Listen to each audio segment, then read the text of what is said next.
मागतो मी पांडुरंगा फक्त एक दान, मिळे जाणे मुक्ती ऐसे द्यावे मज ज्ञान, मिळे जाणे मुक्ती ऐसे द्यावे मज ज्ञान।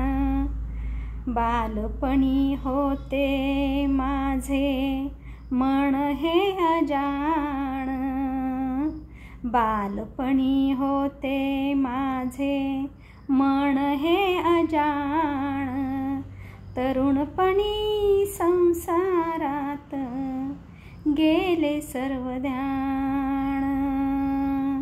मागतो मी पांडुरंगा फक्त एक दान, मिळे जाणे मुक्ती ऐसे द्यावे मज ज्ञान, द्यावे मज ज्ञान। नमस्कार, मी सुवर्णा, तुमचं माझ्या चॅनलमध्ये खूप खूप स्वागत आहे। पांडुरंग चरणी आपण लीन होतो आणि मग एकच दान मागतो, ते म्हणजे मुक्ती मिळेल असं ज्ञान मला दे। कारण बालपण, तरुणपण हे व्यस्त गेलं आणि आता वृद्धपण आलेलं आहे आणि अशा या वृद्धपण अवस्थेत सुद्धा आता मला ती जाग आलेली आहे आणि ती महान अशी जाग आहे। तर अशी तू मला काय करे, मुक्ती दे, जेणेकरून ते ज्ञान संपादन करण आणि मला मुक्ती प्राप्त होईल। असं प्रत्येक मानवाची इच्छा असते। ठराविक वयाच्या टप्प्यावर आपण देवाला अगदी शरण जातो, देवाचं गुणगान गातो आणि असंच या गाण्यातून हे देवापुढे शरण आलेलं आहे आणि मुक्ती मागत आहे। पाहणार आता आषाढी वारी चालू आहे, सर्वजण पायी पायी जात आहेत। मग आळंदीची पालखी आहे, तुकाराम महाराजांची देहूची पालखी आहे, आळंदीची ज्ञानेश्वरांची, देहूची तुकाराम महाराजांची पालखी आता पंढरपूरला चाललेली आहे। पण तुम्हाला माहीत आहे का, ही ज्ञानेश्वर माऊली आहे, याने संजीवन समाधी घेतली आणि ही संजीवन समाधी घेतल्यानंतर त्यावेळची अवस्था काय होती माणसांची, आणि ही संजीवन समाधी कशी झाली, कशा पद्धतीने घेतली। आता आपण बरीच लोक काय करतात, इंटरनेटवरून सर्च करून माहिती काढतात की नेमकी समाधी म्हणजे काय आणि संजीवन समाधी म्हणजे काय। तर काही जे थोर विचारवंत आहेत, काही असे टीका टिप्पणीकार करणारे काही लोक आहेत, मग अशा बऱ्याचशा काही जे लोक आहेत यांनी काय केलेलं आहे, ही संजीवन समाधी आहे ना, हे जे विवर आहे ना, संजीवन समाधीचं विवर, या काही लोकांनी याचा अभ्यास करायचा ठरवला आणि त्यामुळे 1972 साली हे विवर जे आहे ना ते उलगडलं गेलं। ॲक्च्युली प्रत्यक्षात संजीवन समाधी म्हणजे काय हे त्यांना पाहायचं होतं, तिथं त्यांचं काही अस्तित्व आहे का ज्ञानेश्वर माऊलींचं हे त्यांना पाहायचं होतं। काही अशी लोकही असतात आणि मग ती माणसं काय झाली, हताश झाली, कारण साक्षात ते ईश्वर ज्ञानेश्वर म्हणजे संजीवन समाधी एवढं सोपं असतं का, कोणी घेऊ शकतं का, असं नाही ना। मग असे जे खऱ्या अर्थानं जो ईश्वर असतो त्यांच्याकडे प्रगाढ असं ज्ञान असतं, विचारवंत, बुद्धिवंत, ज्ञानी, वैरागी असं हे ज्ञानेश्वर यांनी घेतलेली संजीवन समाधी, असं सहजासहजी कोणाला याचं उत्तर भेटेल का हो? तेवढ्याच विचाराची तिथं माणसं असणं गरजेचे आहे ना, तरच ते तुम्हाला सापडेल। ज्या नजरेनं तुम्ही पाहता त्याच नजरेनं आपल्याला समोरचं जग दिसत असतं। मग तुमची नजर जर ज्ञानेश्वर माऊलीसारखी असेल तरच तुम्हाला ते प्रत्यक्षात तिथं दिसतील आणि दर्शन देतील ना। या माऊलींचा जन्म 1272 झाला आणि ह्या माऊलींनी मग संजीवन समाधी घेतली। इतक्या लहान वयात समाधी का घेतली आणि यांना समाधी घेऊ का वाटली, त्यांचा उद्देश काय होता, हे समजणंसुद्धा महत्त्वाचं आहेच ना।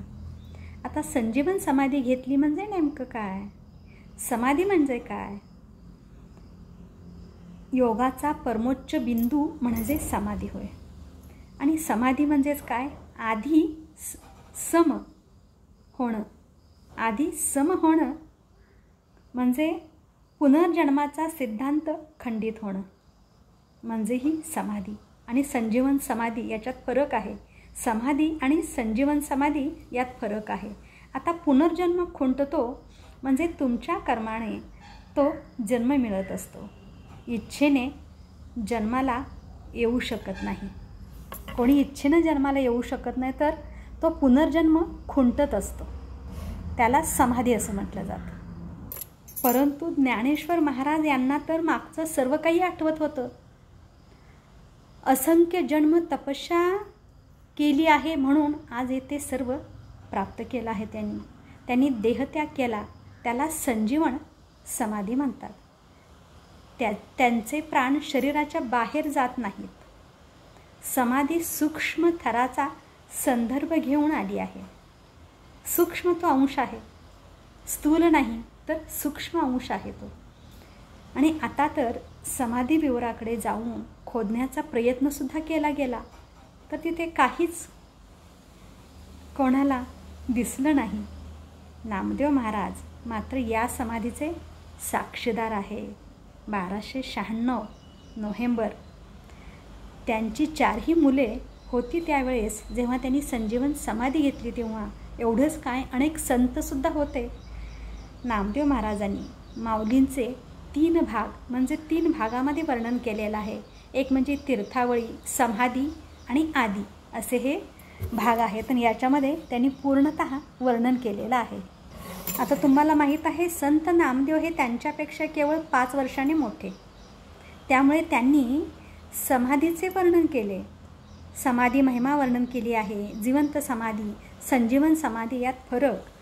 आणि आतील देह नष्ट होतो, परंतु सूक्ष्म जीव जो आहे तो नष्ट होत नाही. तो एक दिव्य असा देह आहे. नामदेवांनी तीर्थयात्रेत तीर्थावळीमध्ये सुद्धा याचं वर्णन केलेलं आहे. आता नामदेवांच्या जन्माबद्दल सांगितलेलं आहे की नामदेव हे प्रल्हादाचे अवतार होते, राम अवतारात अंगद होते, पुन्हा ते कृष्ण अवतार झाला, पुन्हा ते नामदेव, म्हणजे ते पुन्हा पुन्हा नामदेव महाराजसुद्धा जन्माला आले. त्यांना मागचे सर्व आठवत होते. आता संजीवन समाधी प्रोसेस जर तुम्हाला समजून घ्यायची असेल तर जिवंत समाधी एकनाथांनी गोदावरी नदीमध्ये घेतली, त्याला जलसमाधी असं म्हटलं जातं. जिवंत समाधीमध्ये देह कालांतराने नष्ट होत असतो. आणि संजीवन समाधी आजवर केवळ आणि केवळ एकमेव सत्पुरुष आहेत, त्यांनीच केवळ संजीवन समाधी घेतली. त्यांनी आत जाऊन ज्ञानेश्वरांनी दार लावून घेतले. त्यांनी आत जाऊन काय केले हे माहीत आहे? नाही ना. त्यांचा देह दिव्य होता. तो आपल्या दृष्टीने नाही आपणाला पाहता येत. तो सूक्ष्म अगदी जीव आहे. तो सहजासहजी दिसत नाही. मग त्यांनी आळंदी समाधीसाठी का निवडलं? त्याचं कारण की त्यांनी तेथेच, जेथे आता ज्ञानेश्वर माऊलींची समाधी आहे, त्यांनी तेथेच मागचे जन्म 108, तर 108 वेळा अशी समाधी त्यांनी तेथेच घेतली आहे. आणि आत्तासुद्धा ही जी समाधी त्यांची आहे संजीवन समाधी, ही 109 ही वेळ होती. आता संजीवन समाधी घ्यायची म्हणजे ईश्वराची परवानगी घेणं गरजेचं आहे. मग पांडुरंगांच्या परवानगी त्यांनी घेतली. मी कुठे घेऊ समाधी असं त्यांनी पांडुरंगांना विचारलं. तेव्हा त्यांनी सांगितलं, सिद्धेश्वर समोर जी नंदी आहे ना, तो नंदी हलवला की त्या विवरात समाधी घ्यायची असे त्यांनी सांगितले. समाधी विवर कधीही नष्ट होऊ शकत नाही किंवा ते स्थान कधीही हलू शकत नाही. ते ज्याच्यावर बसले तेथे खाली समाधी घेत असताना बेलाची पानं अंथरली, दर्भ होते तेथे, आणि ते जसेच्या तसे तिथं होते. जेव्हा ती नंदी हलवली तेव्हा ते विवर 108 वेळा घेतलेल्या समाधीचं जसंच्या तसं तिथं ती नंदी हलवल्यानंतर ते विवर होतं. त्यांची समाधी उत्सव हा 3 दिवसांचा आहे. भगवंतांनी सांगितले की आज आमचे अन्न घ्यायचे आहे. समाधीला जाताना ते अन्न घेत नाहीत ना, आधी किती दिवस त्यांनी अन्न त्याग केला. पण भगवंतानी विठ्ठलाने सांगितलं आज आमचं अन्न घ्यायचं आहे आणि हे अन्न म्हणजे अमृत होय, म्हणजे तो देह अमृतमय झाला. असे हे थोर संत. आता कृष्ण विष्णू हरी गोविंद या नामाचाच गुणगान करणं महत्त्वाचं. त्रयोदशीला महापूजा केली ती साक्षात पांडुरंगाने. त्यावेळी माऊलींना सांगितलं भगवंतानी आत जाण्याची वेळ आता झाली आहे तुमची समाधीची. बांधल्या तळ्याच्या फुटला असा पाट अचानक काय होऊन सगळी. माऊलींच्या जाण्याचे दुःख सर्वांनाच झाले. जसं बांधल्या तळ्याचा फुटलासा पाट, तळ्याचा बांधलेला जो पाट तो फुटतो आणि फुटल्यानंतर सगळीकडे पाणी होतं, म्हणजे काय अवस्था असते अचानक, अगदी तशी अवस्था सगळ्यांची झाली. प्रचंड असं सर्वांना दुःख झालं यांच्या समाधीचं. एका बाजूला निवृत्ती तर दुसऱ्या बाजूला साक्षात भगवंत होते. अशा प्रकारे मग साक्षात निवृत्ती, मोठे भाऊ आणि ईश्वर यांनी दोघांनी त्यांच्या हाताला धरलं दोघांनी आणि समाधी स्थळाकडे गेले. रत्नदीप तेथे लावून ठेवले होते आतमध्ये, समयाही लावल्या होत्या आतमध्ये. आता जाण्याच्या वेळेस ते एकदम शांत होते ज्ञानेश्वर महाराज. निवृत्ती भगवंत यांच्या डोळ्यात मात्र पाणी होते आणि ज्ञानेश्वर मात्र अगदी शांत स्तब्ध असे होते. कारण योग वैराग्यच ना त्यांचं ते धारण केलेलं. काय सांगावं त्यांच्याबद्दल. निवृत्ती इतके शांत स्वभावाचे, ते रडू लागले. त्यांनी सांगितले माझे धाकटे भाऊ व शिष्य आहेत ते, परंतु त्यांनी कधीच माझी अवज्ञा केली नाही. त्यांनी माझ्या आज्ञेशिवाय कधीच पाऊल टाकले नाही, म्हणून मला खूप दुःख होत आहे. भगवंती विचारतात, पांडुरंग विचारतात निवृत्तीनाथा तुमच्या डोळ्यात का पाणी आहे हो? तेव्हा ते उत्तर देतात माझी अवज्ञा कधी केली नाही, माझे ते शिष्य कधीच अवज्ञा केली नाही आणि शिवाय धाकटे बंधू. भगवंत म्हणतात, मग निवृत्ती विचारतात भगवंतांना तुमच्या डोळ्यात का पाणी आहे? भगवंत म्हणतात तो माझा खेळी आहे, असा मित्र मला कधीच भेटणार नाही, म्हणून मला दुःख होतंय, डोळ्यातून पाणी येतंय. ज्ञानेश्वर पद्मासन घालून बसले समाधीला. निवृत्तींना प्रथम त्यांनी नमस्कार केला आणि नंतर भगवंतांना नमस्कार केला. म्हणजे आधी गुरु श्रेष्ठ आणि नंतर भगवंत. आणि ते म्हणतात माझ्याकडून अवज्ञा झाली असेल तर मला माफ करा. आणि त्यांनी मग हात जोडले आणि भीममुद्रा त्यांनी लावली. भीममुद्रा म्हणजे डोळा निरंजन वैधान. नामदेवांना त्यांची मुद्रा ती डोळ्यात दिसली.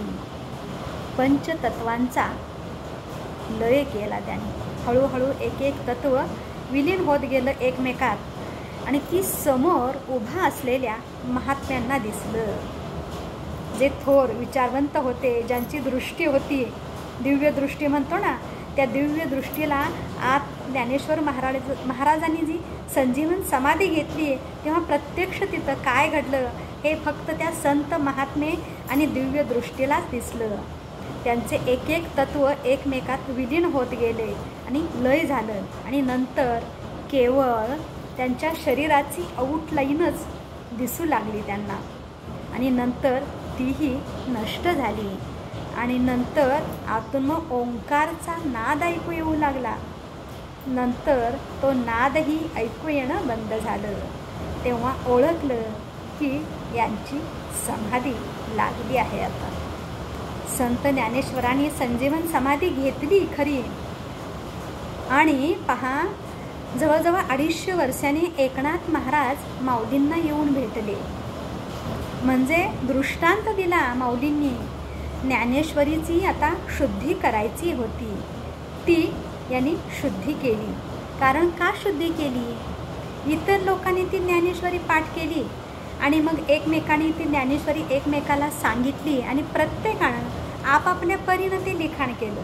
त्या शब्दाला आपापल्या परीने अर्थ लावला आणि त्याच्यामुळे ज्ञानेश्वरी मूळ ज्ञानेश्वरी बदलत गेली. आणि त्यामुळे ज्ञानेश्वरांनी येऊन एकनाथांना दृष्टांत दिला की ज्ञानेश्वराची शुद्धी करायची आहे. आणि एकनाथांनी परत ती मूळ ज्ञानेश्वरी जगासमोर आणली. त्यांनी समाधी घेताना एक वैशिष्ट्य म्हणजे ज्ञानेश्वर महाराजांनी समाधी घेतली ना, आणि समाधी स्थळाच्या बाहेर त्यांच्या हातात नेहमी एक दंड असायचा पहा. तो दंड म्हणजे सुकी काठीच होती. तो दंड त्यांनी रोवला आणि त्याला मुळ्या फुटल्या यांनी समाधी घेतल्यानंतर. आणि त्या मुळ्याला इतकी पालवी फुटली, त्याचंच नाव आहे अजान वृक्ष आहे. तो अजान वृक्ष आजही आहे. जनाबाई यांना तो समाधी सोहळा जो होता ना सगळा, त्या जनाबाईला माहीत नव्हतं. जनाबाई म्हणजे माऊली हे जे आहेत ना, ते आपली आई समान होते. आणि मग जनाबाईंना ज्ञानेश्वर महाराजांनी स्वतः विवरात नेऊन दाखवलं. कारण त्या समाधी सोहळ्यास हजर नव्हत्या. तेव्हा ज्ञानेश्वर म्हणाले, मी कुठेही गेलेलो नाही, तू दुःख करून घेऊ नकोस, पहा मी इथेच आहे, चल तुला मी सगळं हे विवर दाखवतो. कारण जनाबाईंची ती साक्षात माऊली होती, म्हणजे आईच ना. आणि आईचं लेकीचं जसं नातं असतं ना, अगदी तसंच नातं होतं. आणि पुन्हा प्रथम एकनाथांनी ते विवर पाहिलं. समाधी घेतल्यानंतर ज्ञानेश्वरांनी त्यांना दृष्टांत दिला आणि त्याच्यानंतर जनाबाईंना सुद्धा दृष्टांत दिला. कारण ते एक जनाबाई म्हणजे मुलाप्रमाणेच त्या रडायला लागल्या. तेव्हा ते म्हणजे तू रडू नकोस, ती आईच ना शेवटी. समजावलं, चल मी तुला सगळं विवर दाखवतो, मी कुठेही गेलेलो नाही, पहा मी इथंच आहे. आणि अशा पद्धतीनं त्यांना ते येऊन भेटले. तर अशा पद्धतीने हे थोर संत, काय सांगावं, त्यांचं वर्णन काय करावं, कोणत्या शब्दात त्यांचं वर्णन करावं. पुन्हा त्याच ओळी गुणगुणाव्या वाटतात. मागतो मी पांडुरंगा फक्त एक दान, मिळे जाणे मुक्ती ऐसे, द्यावे मज ज्ञान. मागतो मी पांडुरंगा फक्त एक दान, मिळे